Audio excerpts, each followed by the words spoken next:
हमारे लिए बहुत एक्साइटिंग था क्योंकि हम फर्स्ट टाइम इंटरेक्ट कर रहे थे। वहां पे थोड़ी सी नर्वसनेस भी थी क्योंकि टीचर से कभी इंटरेक्ट नहीं किया, हम स्टूडेंट से ही करते थे। कोई फंक्शन करवाना हो, सेमिनार करवाना हो, ट्रेनिंग करवानी हो, हम स्टूडेंट से करते थे।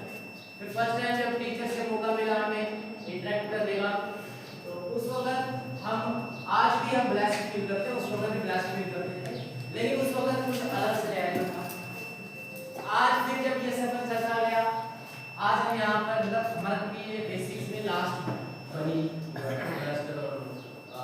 ये बेसिक्स में लास्ट है। तो आज फर्स्ट और लास्ट का मैं कंपैरिजन करूंगा। फर्स्ट में थोड़े से नर्वस थे, लेकिन लास्ट में पहले दिन से मैं पता नहीं कैसा हूँ, एक्साइटेड ही फील कर रहा हूँ, मतलब खुशी फील कर रहा हूँ। क्यों?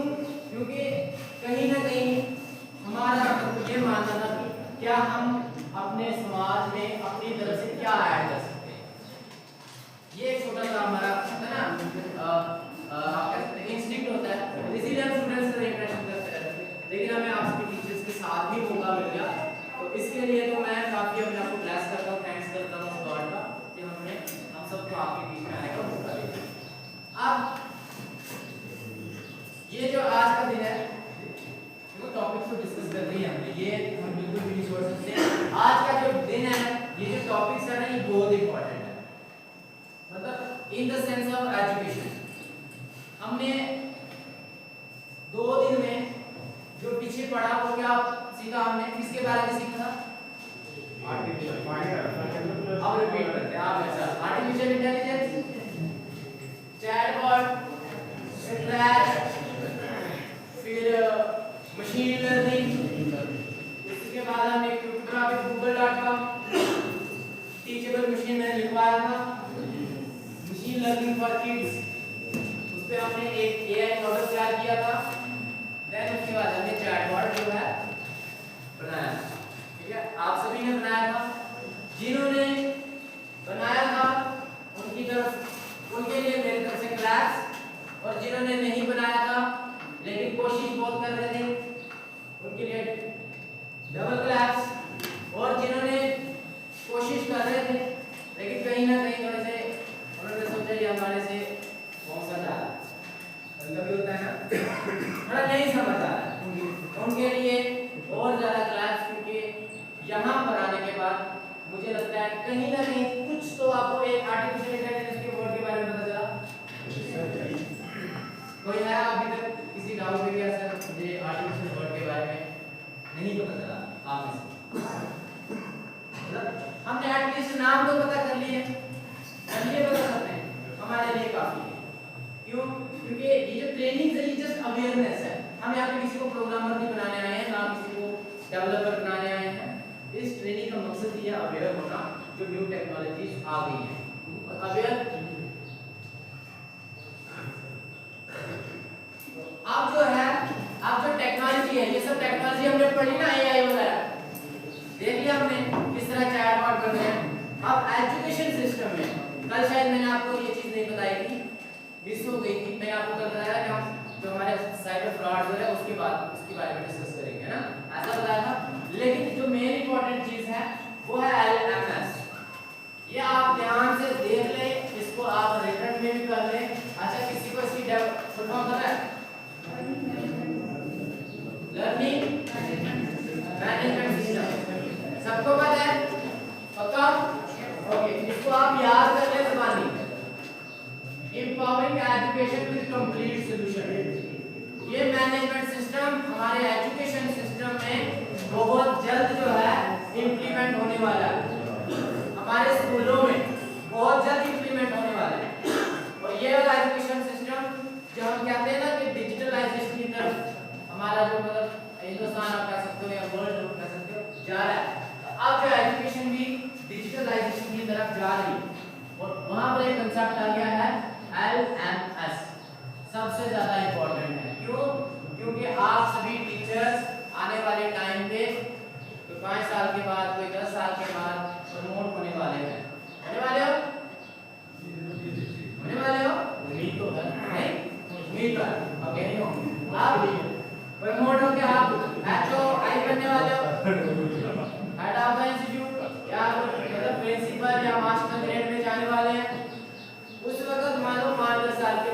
जब तक आप प्रमोट होंगे तब तक ये इंप्लीमेंट हो चुका होगा, इसीलिए आपका वेट किया जा रहा है इसके बाद। ये है क्या? अब आगे चलते हैं। लर्निंग मैनेजमेंट सिस्टम, अच्छा फुल फॉर्म पता चलिए आपको सबको? सच बता रहा हूं पक्का? अच्छा कोई इसके बारे में जानता है? आप क्वेश्चन मिला ही है। इससे पहले आपने इस एलएमएस का वर्ड का नाम सुना है? आपने से कोई है एलएमएस वर्ड सुना है? लर्निंग मैनेजमेंट सिस्टम सुना है इससे पहले?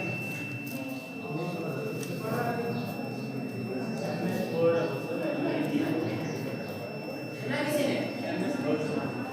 आपने सुना? किसी ने भी नहीं सुना? आप देखें, और आपको मैं बता दूं ये मैनेजमेंट सिस्टम अगर आपके बच्चे किसी के बच्चे जो है यहाँ पे चलो प्राइवेट स्कूल देख गई है या बिलावर में या बिलावर के आगे किसी के बच्चे प्राइवेट स्कूल में पढ़ते हैं, वहां पर most of the private school में management learning management system implement किया जा रहा है। बिलावर में किया जा रहा है इतना मुझे पता है, कटुआ जम्मू में तो हो ही सकता है। बिलावर में एक इंस्टीट्यूट है प्राइवेट जिन्होंने इस मॉडल को जो है इंप्लीमेंट करना शुरू कर दिया। ठीक है, होगा क्या है अब आगे देखते हैं। ये हमारे इंडिया का लार्जेस्ट डिजिटल जो है लर्निंग प्लेटफॉर्म बनने वाला है। हर स्कूल में ये इंप्लीमेंट होने वाला है। कब होगा? ये गवर्नमेंट के लिए चैलेंजेस भी है। कैसे होगा? शायद इसके अवेयरनेस के बाद आपसे बहुत सारे फीडबैक्स जो हैं इन पर्सन भी ले जाएंगे इसको इंप्लीमेंट करने से पहले, क्योंकि चैलेंजेस हो गए, लेकिन जो मॉडल है वो अब आपके साथ शेयर किया जाएगा इसका। ठीक है, आप इसको समझने के लिए, इस मैनेजमेंट सिस्टम को समझने के लिए आप थोड़ा सा हम हिस्ट्री में चलते हैं। जब से आपकी अपॉइंटमेंट हुई है, किसी की 15 साल पहले, किसी की 10 साल पहले, आपकी हिस्ट्री में चलते हैं। ठीक है, आपके स्कूल की हिस्ट्री में चलते हैं। आप देखो, जब हमारे पास पहले जब बच्चे आते थे एडमिशन करवाते थे, तो उनके एडमिशन हम कहाँ रजिस्टर करते थे? किस पे करते थे? एडमिशन रजिस्टर पे। ऐसा ही होता था ना, एक रजिस्टर होता था, ऑफलाइन बच्चा आता था, हम उसका आधार कार्ड होता था, आधार कार्ड का डेटा बर्थ लेके, आधार कार्ड था ना, डेटा बर्थ लेके उसका नाम वगैरह, उसके फादर का नाम वगैरह रजिस्टर पर क्या करते थे? ऐसा ही होता था, इतना ही होता था, या फोटो स्टेट करके कुछ फोटो स्टेट भी होता था। अगर आप 2005 से पहले की बात करें,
Gracias.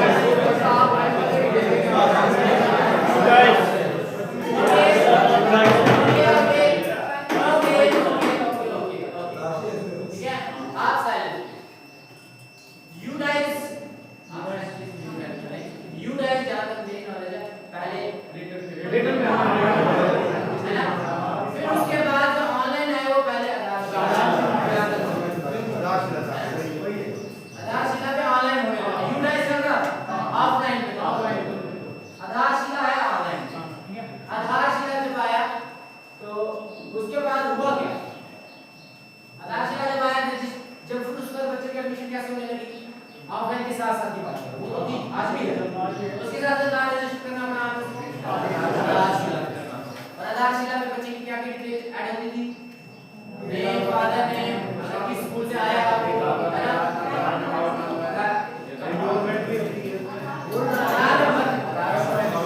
आधार नंबर, अकाउंट नंबर वगैरह डिटेल ऐड होने लगी बच्चे की, फोन नंबर, फादर की डिटेल वगैरह ऐड होने लगी, बस इतनी सब चीजें थी। तो फिर बच्चे की पूरी क्लास बनती थी वहां पे आधारशिला पे।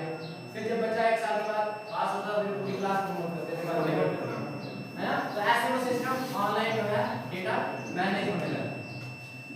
इस आधारशिला में आप मुझे बताओ और क्या डिटेल ऐड होती है, और होती थी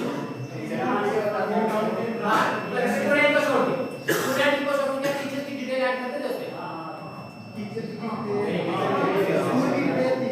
करते थे, होती थी आधारशिला पे ऑप्शन था, मैंने खुद देखा, मैंने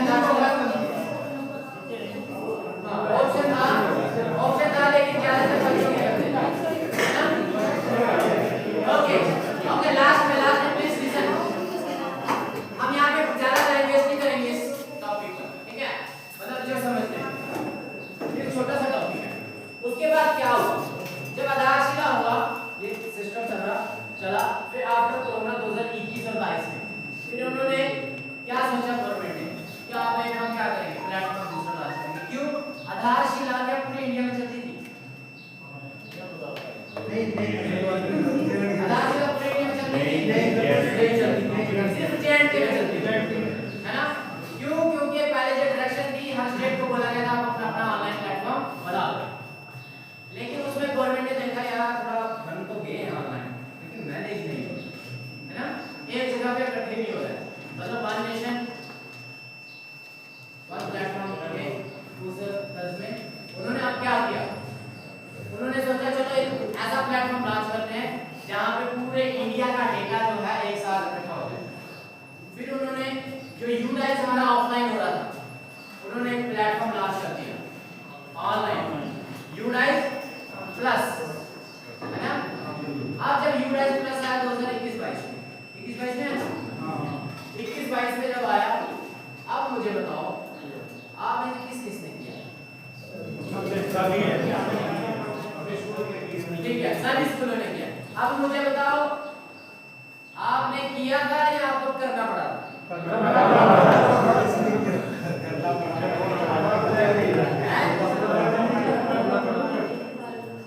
पड़ा था, है ना। मेरा क्वेश्चन मेरा ये था। अब बात की डिटेल बात है, अब देखो यूडाइस जो है जब वो आया प्लेटफॉर्म उसके ऊपर जब क्या रजिस्टर करने लगे, सबसे पहले बच्चे का नाम वगैरह, बच्चे की डिटेल ऐड होने लगी, नाम वगैरह जो आधार वो तो हो रही, उसके बाद राशन डिटेल ऐड हो रही थी, बच्चे का अकाउंट नंबर भी हो रहा था, बच्चे का हाइट भी हुआ, बच्चे भी हुआ, वेट भी हुआ, बच्चे का बीपी भी हुआ, ब्लड भी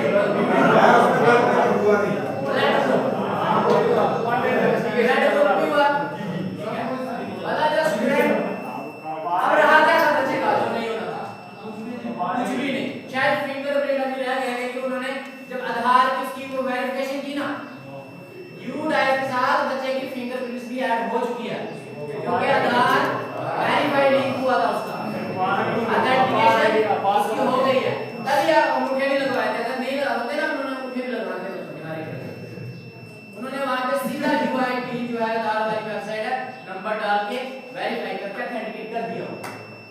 बच्चे की डिटेल आपको गवर्नमेंट के पास इंडिया के अगर 40 करोड़ स्टूडेंट्स मतलब यूथ है ना, तो हर बच्चे की डिटेल इंडिया के पास है। हमारे इंडिया के पास इस वक्त हमारे इंडिया में जितने भी लोग हैं ना खासकर सबकी डिटेल, इसकी हाइट कितनी है, उसका वेट कितना है, उसका ब्लड ग्रुप क्या है, उसके फैमिली मेंबर में कौन कौन है, वो सारा पता है। एक चीज जैसे स्टूडेंट प्रोफाइल, यूडाइस में क्या टीचर की प्रोफाइल हुई थी, सब कुछ पता आपको, टीचर टीचर के बारे में सब कुछ हो गया और ऑथेंटिकेशन भी हो गई है पहले आधार है ना। और इसमें थोड़ा चक्कर चढ़ा था, आधार पे नाम और ऐसे नाम अगर मिसमैच हुआ तो वो चक्कर चढ़ा था। बार आईडीज पे हो ही नहीं रहा, बार आईडीज पे हो ही नहीं रहा। ये चीज अब आगे स्टूडेंट भी हो गया, टीचर भी हो गया। अब क्या स्कूल की प्रोफाइल होगी उसमें, स्कूल की प्रोफाइल कितने रूम्स हैं, कितने वॉशरूम्स हैं, कितना बड़ा ग्राउंड है, तो कितने फैन लगे हैं, बल्ब भी थे पता स्कूल का तिनका ही डायरेक्ट अपलोड हो गया है ना। तो ये सारी डिटेल जो है ठीक है। अब मेरा एक जनरल नॉलेज का क्वेश्चन है आप सभी से, पूछ लूं पक्का? जिनको पता है वो भी, जिनको नहीं पता है जो थोड़े एक जनरल अवेयरनेस हो जाएगी। अब मुझे बताओ हमारे इंडिया में कितने स्कूल्स हैं?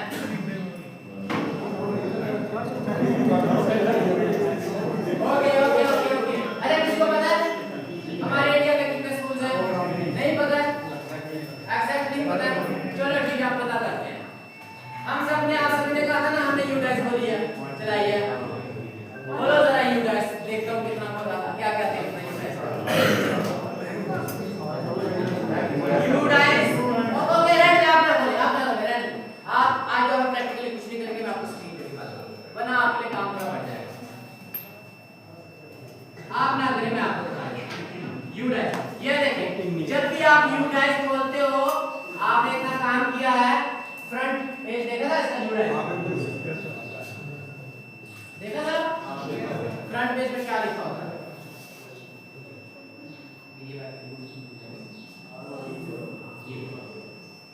जब हम बोलते हैं यूडाइस का पहला पेज, क्या लिखा हुआ है?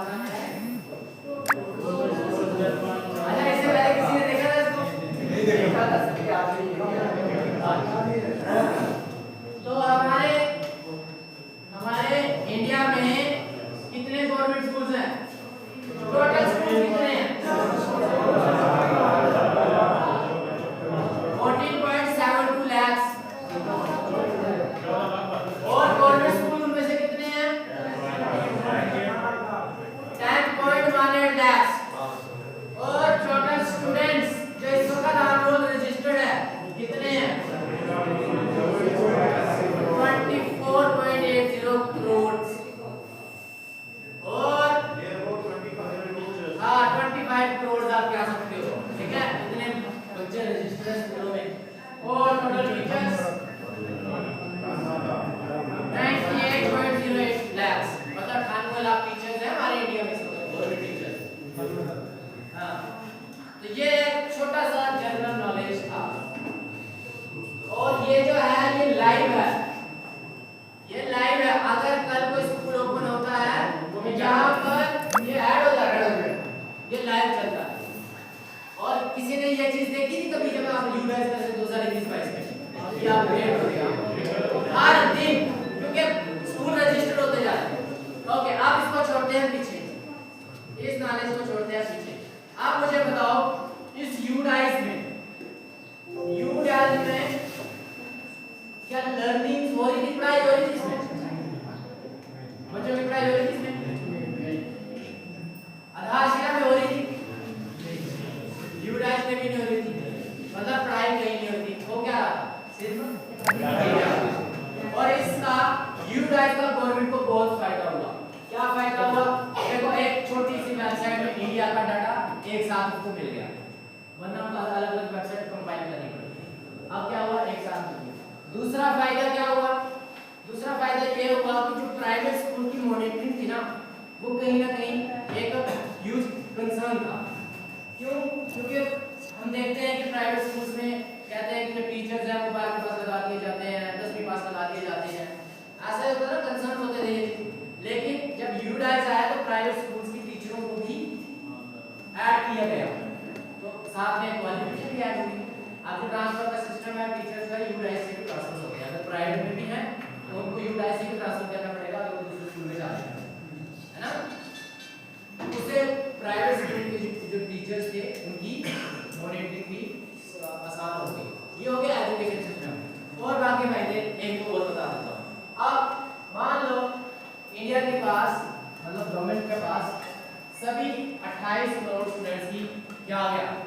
डिटेल आ गई। अब अगर कहीं कोई इमरजेंसी होती है, क्योंकि मान लो किसी को अब एक ऐसे ब्लड ग्रुप की जरूरत है जो रेयर है, नहीं मिल रहा है, वो यूराइज पे जाके सर्च कर सकते हैं इस ब्लड ग्रुप का कोई है, सिर्फ एक सर्च करना है, पूरी लिस्ट आ जाएगी जितने भी ब्लड ग्रुप के होंगे। अगर इमरजेंसी नीड है उसे किसी तरह कॉल किया जाएगा, आप इतने ब्लड ग्रुप की दूसरा इधर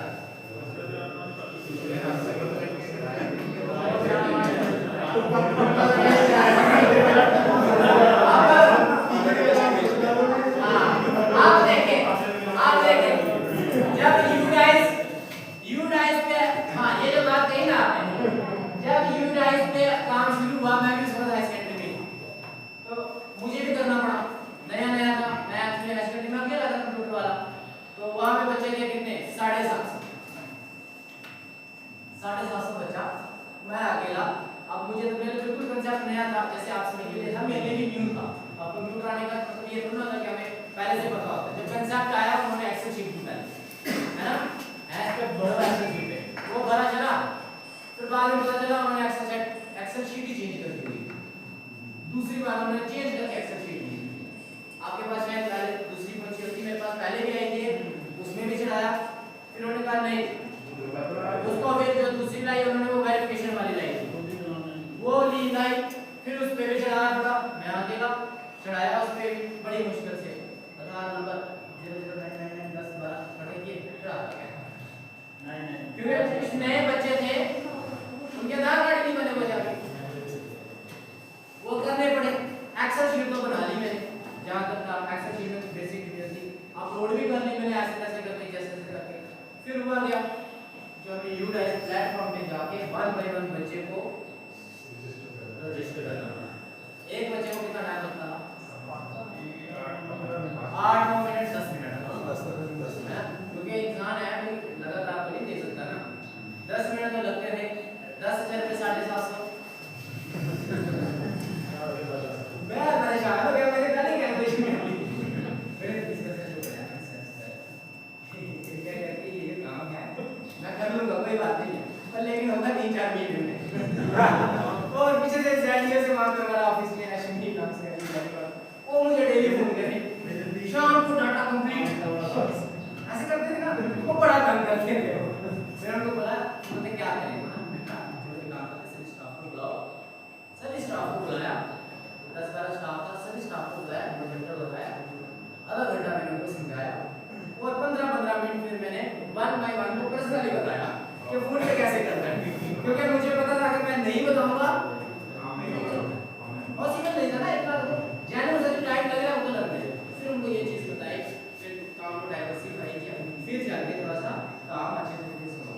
लेकिन बाद में जैसे वो बता रहे थे टीपी वगैरह वो वगैरह वो बहुत था, बहुत कुछ था, फिर हमने बहुत कुछ कैसे कैसे किया आप सबको पता है ना। तो अब चलते हैं आगे, जो मेन था कि क्या इसमें पढ़ाई हो रही थी, नहीं हो रही, लर्निंग यहाँ पर कहीं भी नहीं हो रही। अब जो है गवर्नमेंट चाहती है कि जो लर्निंग्स है हमारी, जो ऑनलाइन जो लर्निंग्स है उसको भी डिजिटल प्लेटफॉर्म पर लाया जाए। इट डजंट मीन कि आपको ऑफलाइन जो है वो खत्म किया जाएगा, ऐसा नहीं हो सकता, कहीं भी नहीं, अभी तक भी नहीं हुआ। लेकिन इस एजुकेशन सिस्टम को जैसे कोरोना में टाइम देखा तो क्या हुआ, हमें ऑनलाइन थोड़ा सा शिफ्ट करना पड़ा, लेकिन वो ब्लंडर ही हो रहा है ना, वो ऐसे ही डबल कुछ नहीं था, पता भी नहीं चल रहा था, लेकिन एक सीख जरूर मिल गई, हमें इमरजेंसी के लिए भी रेडी होना पड़ेगा, ये एक सीख थी। लेकिन वो कुछ नहीं रहा, आ रहे थे पता नहीं मेरे पास डाल दिया, मोबाइल तुमने भी बता दिया, स्क्रीनशॉट लेके भी हमने कर दिया अपना काम, है ना, वो हो रहा था। लेकिन अब चाहती है कि एक ऐसा मैनेजमेंट सिस्टम आए जिसमें आपको इमरजेंसी का हम अवेलेबल तैयार हो जाए इस चीज के।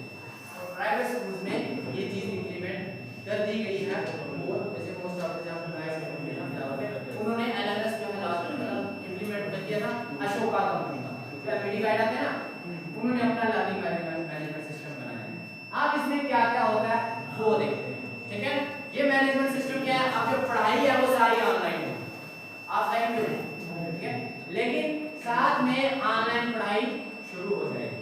कब शुरू होगी ये, क्योंकि इसके लिए एक सॉफ्टवेयर भी बनाना पड़ेगा, एक ऐप भी बनाना पड़ेगा, फिर इसमें बहुत सारे जो है चैलेंजेस रहेंगे, लेकिन जो मॉडल है वो क्या है, ये देखो।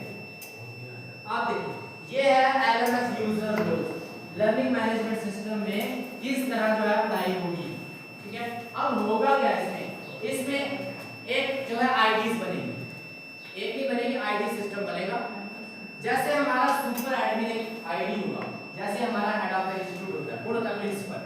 वो कौन होता है, पूरे उस इंस्टीट्यूट का हेड होता है, वो मैनेज करता है। सेम इसमें एक आईडी बनाई जाएगी सुपर एडमिन नाम से, और उसको full content and user control दिया जाएगा।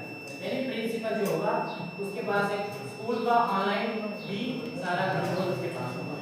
एक user ID super admin, then मैं शेयर कर दूंगा ग्रुप में, मैं कर दूंगा शेयर।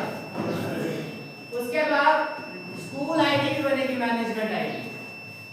आप जेके कोर्स की वेबसाइट चलाइए चलाइए, उसमें स्कूल आईडी देख, प्रिंसिपल आईडी होता है। स्कूल आईडी से बच्चे को रजिस्टर किया जाता है, प्रिंसिपल उसको अपडेट कर देता है। ऐसे है ना। आप सेम इसमें स्कूल आईडी भी बनेगी जो मैनेजमेंट को संभालेगी, प्रिंसिपल का काम को ओवरलुक करना, है ना। तो मैनेजमेंट स्कूल आईडी बना देगी, जैसे क्लर्क के पास आईडी होगी, जैसे आप अटेंडेंस करते हो, है ना। कोई छोटे-छोटे पार्ट है जो अभी हो रहे हैं ना, वो जस्ट पार्ट है। कंप्लीट जो सॉल्यूशन है ना वो एलएमएस ही देगा पूरे एप्लीकेशन।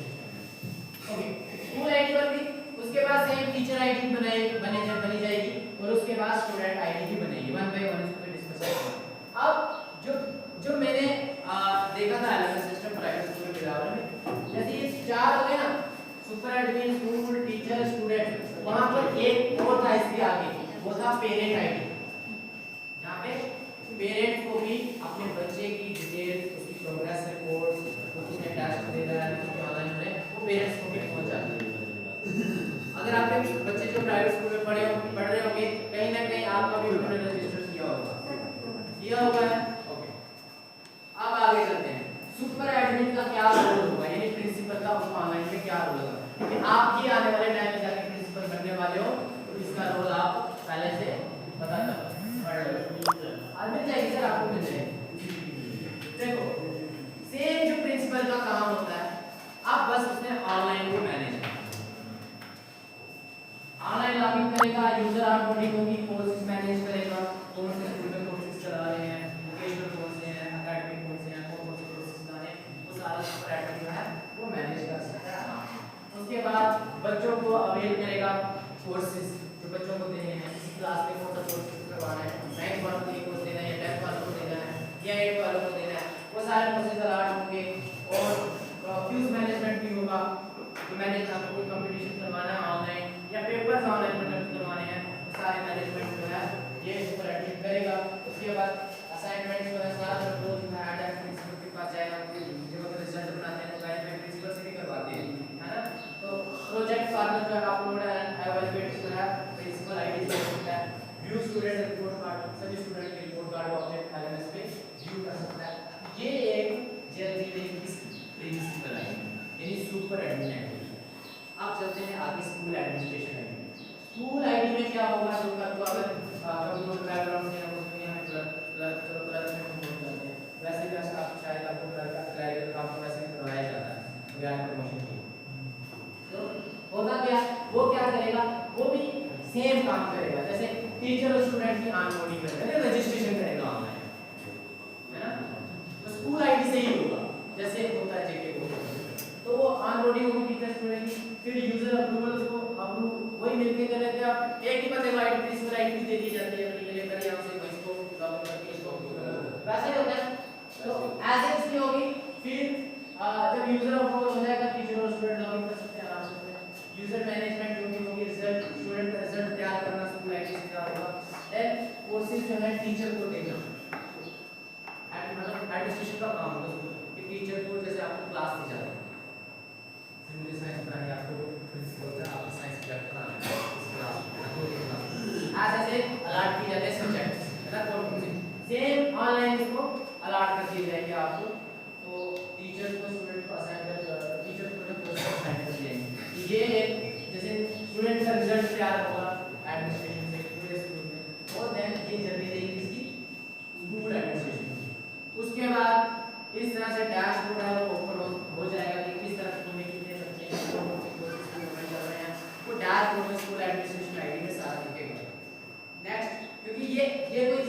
उसका मॉडल वो नहीं है, कोई एलएमएस नहीं है। ये जो समग्रा ने जिस थर्ड पार्टी को हायर किया है इस ट्रेनिंग में, उसका ये इन हाउस प्लेटफॉर्म है। समग्रा ने अभी जिसको हायर किया है ना थर्ड पार्टी, इन सब ट्रेनिंग्स को ऐड करने के लिए, इस समग्रा डायरेक्टली इसको नहीं करती, मैनेज आगे कर रहा है। उन्होंने जो ग्रुप या प्राइवेट लिमिटेड है उसका ये इन हाउस एलएमएस सिस्टम है, उन्होंने बनाया है। ना कि उनका बना हुआ है। आप गवर्नमेंट किसको देगी या किसी और को नया देगी वो अलग बात है, वो चैलेंजेस है। अब एज स्कूल एक टीचर की जब आईडी बनेगी तो उसको ऑनलाइन क्या क्या होगा, सेम वो स्टूडेंट की प्रोग्रेस रिपोर्ट्स देख सकता है, कौन से स्टूडेंट्स की जिनको वो अलॉट होते हैं, जो क्लासेस को अलॉट होते हैं पर्टिकुलर पूरा स्कूल का एक्सेस जो क्लासेस मान लो 5th 6th 7th 8th classes दे देंगे साइंस में आने तो उसके एलएमएस में 5th 6th 7th 8th के बच्चे सिर्फ सब्जेक्ट साइंस का शो होगा, मैथ का उसके सामने शो नहीं होगा। ये एलएमएस क्योंकि समग्र शिक्षा आईडी जो है ना वो जनरेट हो चुकी है बच्चों की आईडी जनरेट हो चुकी है, उसमें आप टीचर को सब्जेक्ट भी तो डिस्ट्रीब्यूट कर दिए और उसके फिर स्टूडेंट रिव्यू करेगा उसके लिए कैसा पढ़ाता है वो, उसके लिए वो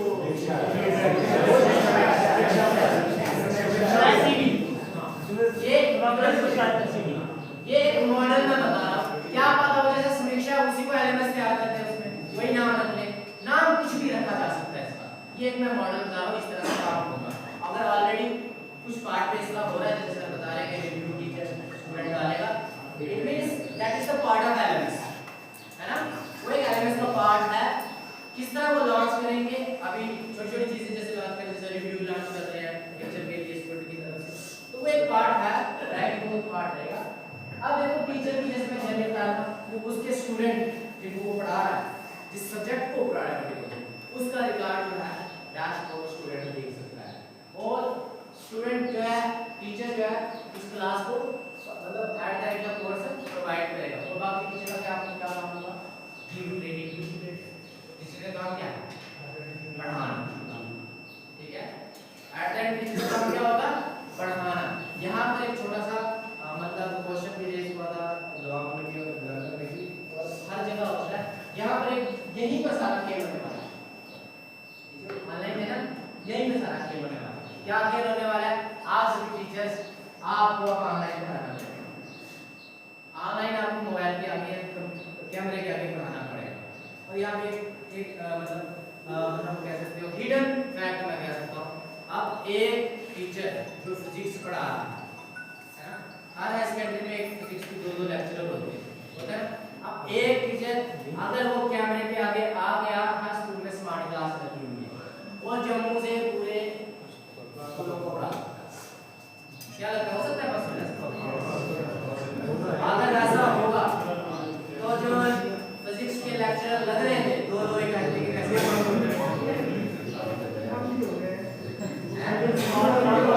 खतरा हो रहा है, खतरा जो है थ्रेट जो है एक आने वाला इसके मल्टीपल रीजंस, मैं पर्टिकुलरली एक नहीं बोलूंगा, लेकिन ये एक कहते हैं ना गंडी वो है, और ये सिर्फ एक सब्जेक्ट के लिए नहीं है, अगर सबके लिए यहाँ पर ये केस है। अब देखो वो कौन कैपेबल टीचर होगा जिसको अच्छी तरह से आईटी ट्रेन होगा, क्यों, क्योंकि उसको जब आप ट्रेनिंग दोगे अवेयर द साइड कोर्सेज, उसको वीडियोस भी बनानी पड़ेगी, पीडीएफ्स बना के अपलोड भी करने पड़ेंगे, जो टेस्ट है वो ऑनलाइन क्रिएट भी करने पड़ेंगे, वो सारा उसी टीचर को करना होगा। अब जिसको आता होगा कंप्यूटर अच्छे से हैं, अच्छे से समझा होगा, किया होगा, तो वो उसके लिए फिट हो सकता है, और जिसको नहीं आता होगा कहीं ना कहीं वो सीख ले, मतलब एक चैलेंज यहाँ पे बनता जा रहा है। देन जब ट्रेनिंग होगी स्टूडेंट के रिजल्ट जो है वो टीचर क्या करेगा, नेक्स्ट सी बात है, देन वही वो स्टूडेंट की ऑन बॉडी कौन सी उसकी क्लास में कौन से बच्चे नहीं आ रहे हैं वो भी रजिस्ट्रेशन करेगा। जैसे आज जो है क्लास में आपकी क्लास में 5th क्लास पढ़ा रहे हो, 20 बच्चों की एडमिशन हुई है ना, हफ्ते के बाद 4-5 बच्चों और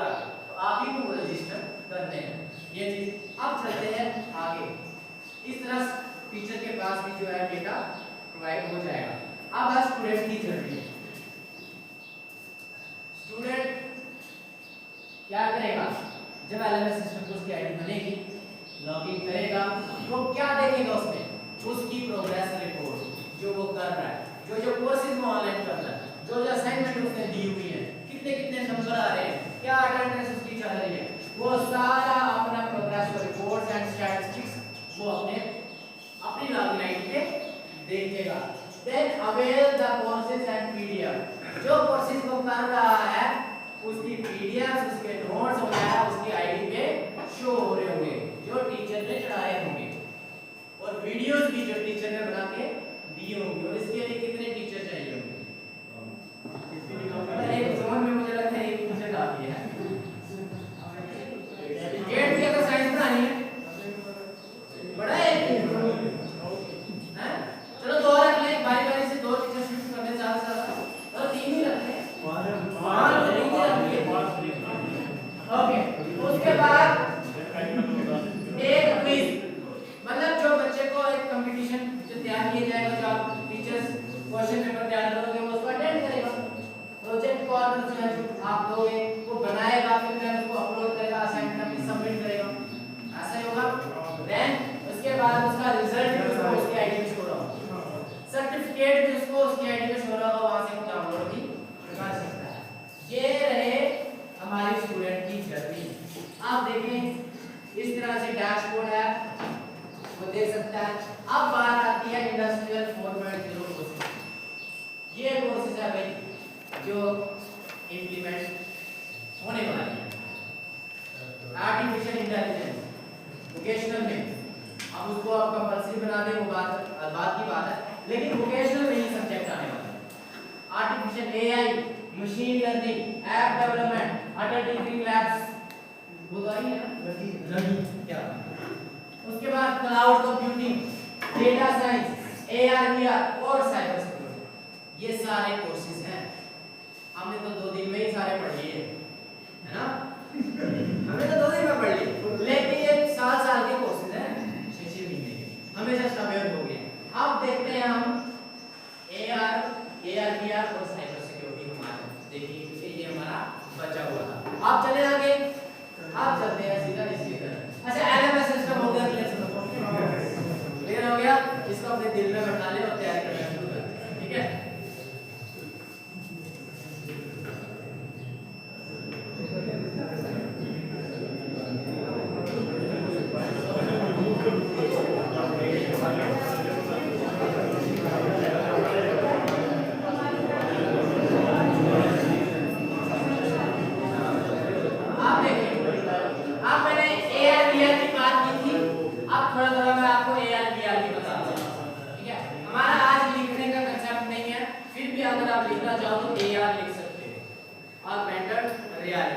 ये क्या है?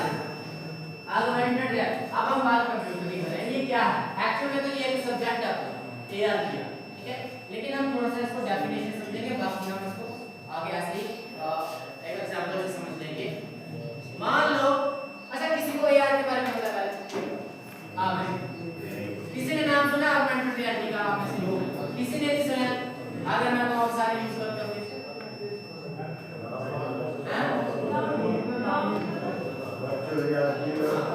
नाम सुने, यूज भी सारे कर रहे हो, पता नहीं है ना?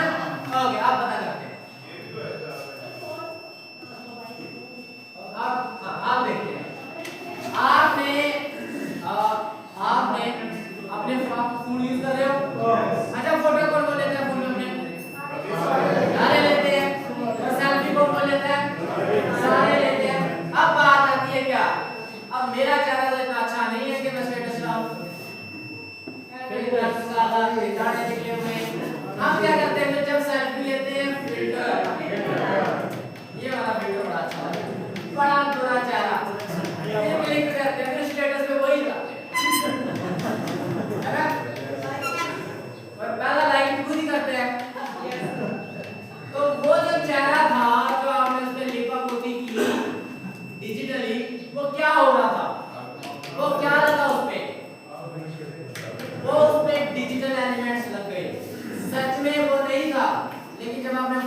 किया वो आपके चेहरे पे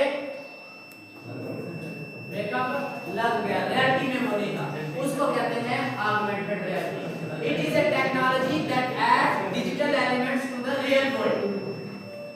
रियल वर्ल्ड में डिजिटल एलिमेंट्स ऐड करते हैं जैसे कि फिल्टर।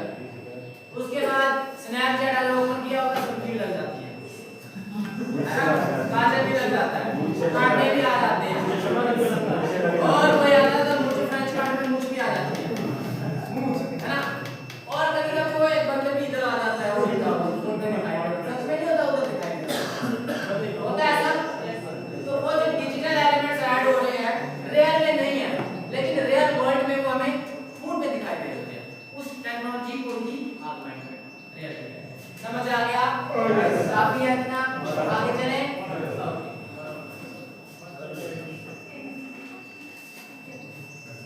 आप देखिए इस ऑगमेंटेड रियलिटी में हमने चलो फिल्टर को लगा लिए, उसका यूज कहाँ होता है? कंज्यूमर डिजाइन में। अब आप देखोगे ऐसी टेक्नोलॉजी आ गई है, मान लो आपने घर बनाया अपना, इस टेक्नोलॉजी की बात करो यार, आपने घर बनाया, अब आपको पता नहीं चल रहा है सोफा इधर लगाऊं, बेड इधर लगाऊं, चेयर कहाँ लगाऊं, किस कॉर्नर में लगाऊं। ऐप्स आ गए हैं, आप स्कैन करो फोन पे, आपको वहां पे सोफा लगा हुआ दिखाई दे देगा। फिर आपको लग रहा है इस कॉर्नर में नहीं लग रहा, चलो अगले कॉर्नर में देखो वहां पे क्या चलेगा, वो सोफा वहां पर भी लग जाएगा। आप डिसाइड कर सकते हो कहां पे अच्छा लगेगा, फिर उठा के आप वहीं कर दो। ठीक है, कंज्यूमर डिजाइन्स में ये बहुत आता है। उसके बाद हम जो आपको जैसे वॉल पेंटिंग्स करते हैं, मतलब पेंट करते हैं, तो बजट सीमेंट एक बजट पेंट का एक ऐप है, वो क्या करेगा, आपने अपनी दीवार को स्कैन करना है, ठीक है, दीवार को, घर की दीवार को स्कैन करना है, क्योंकि उसमें भी करनी है पेंट करना है, स्कैन करोगे, फिर जब स्कैन कर लोगे, फिर आपकी दीवार को पेंट करता हुआ दिखाई देगा। फिर कौन सा कलर आपको लग रहा है, कौन सा कलर कॉम्बिनेशन आपकी दीवार में अच्छा लग रहा है, तो आप देख लो, पहले ही देख लो, पेंट करने से पहले ही चेक कर लो, फिर जो भी आपको पसंद आएगा बोलेगा आपको यार ये वाला कलर अच्छा है, उसमें क्या आप सबमिट करोगे ना, उस कलर सबमिट करोगे, वही कलर निकल के आप बजट पेंट के स्टोर पे जाओगे, वही कलर कंप्यूटराइज मिक्स होके आपको सामने मिल जाएगा। ये टेक्नोलॉजी ऑगमेंटेड टेक्नोलॉजी का यूज होता है कंज्यूमर डिजाइन में। उसके बाद मेडिकल में अगर किसी के body parts, internal body parts सीखने हैं, है ना, अब कहां ये इंसान को पूरा चीज मार के खोल के देखते फिर मोबाइल खोलो क्या करोगे, देखो सच में तो नहीं हो रहा ना, लेकिन फोन में पूरे इंटरनल बॉडी पार्ट्स दिखाई दे रहे हैं ऑगमेंटेड रियलिटी के पढ़ने के।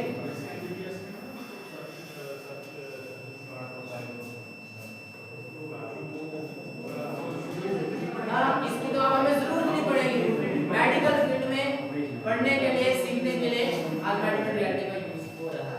अब आगे चलते हैं वर्चुअल रियलिटी। अगर किसी ने वर्चुअल रियलिटी का नाम सुना है, आप इसे गेमिंग में यूज होता है, वो जो लगाते हैं चेहरे पे या सिर पे लगा के कुछ खेलते हैं, वो पूरा वही तो वर्चुअल रियलिटी क्या है? पहले थी ऑगमेंटेड रियलिटी, अब है वर्चुअल रियलिटी। वर्चुअल रियलिटी जो है वो एक टेक्नोलॉजी है that creates completely digital environment. जैसे ऑगमेंटेड रियलिटी में हम दिखाई देते हैं, हमारे साथ बंदर भी दिखाई देता है, लेकिन वर्चुअल रियलिटी में पहली चीज तो हमें चश्मे लगाने पड़ते हैं, वीआर हेडसेट, उसके बाद जो आपको दिखाई देगा ना वो रियल वर्ल्ड में होगा ही नहीं।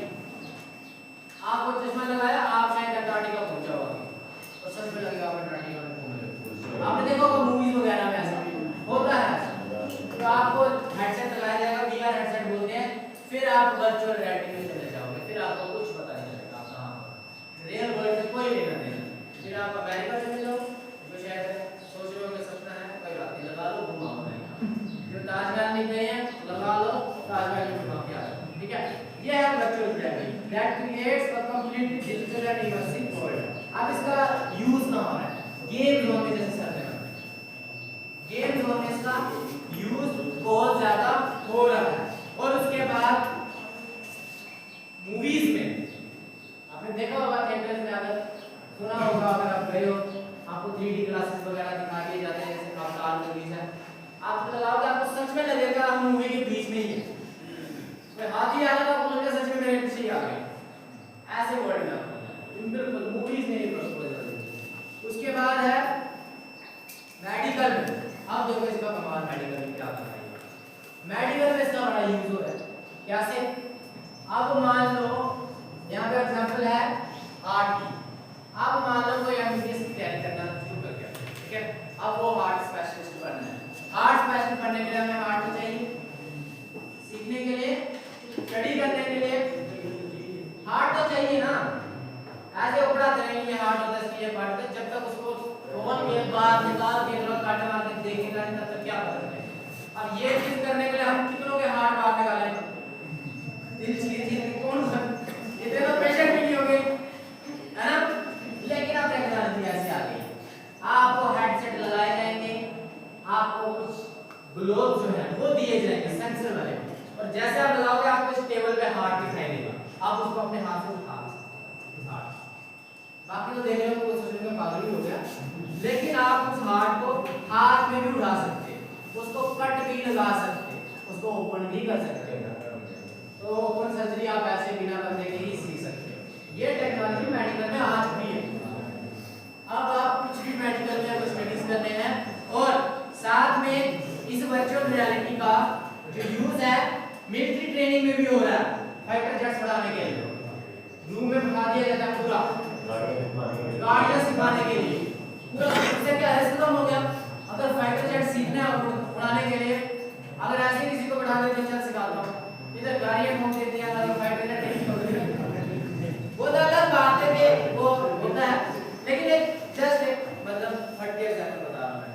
आर्किटेक्चर में नेचुरल सी बात है, अगर खाली प्लाट पड़ा है आपको बिल्डिंग बनानी, आप देखोगे यार कैसी बिल्डिंग तैयार होगी, इंजीनियर आएगा, है ना? अब इंजीनियर, अब पता है इंजीनियरिंग में कंप्यूटर का बड़ा रोल, बिना कंप्यूटर के इंजीनियरिंग होती नहीं है। आजकल इतने कंप्यूटर चलते हैं, इस एक मॉडल के कम से कम 10-10, 20-20 हजार रुपया लेते हैं।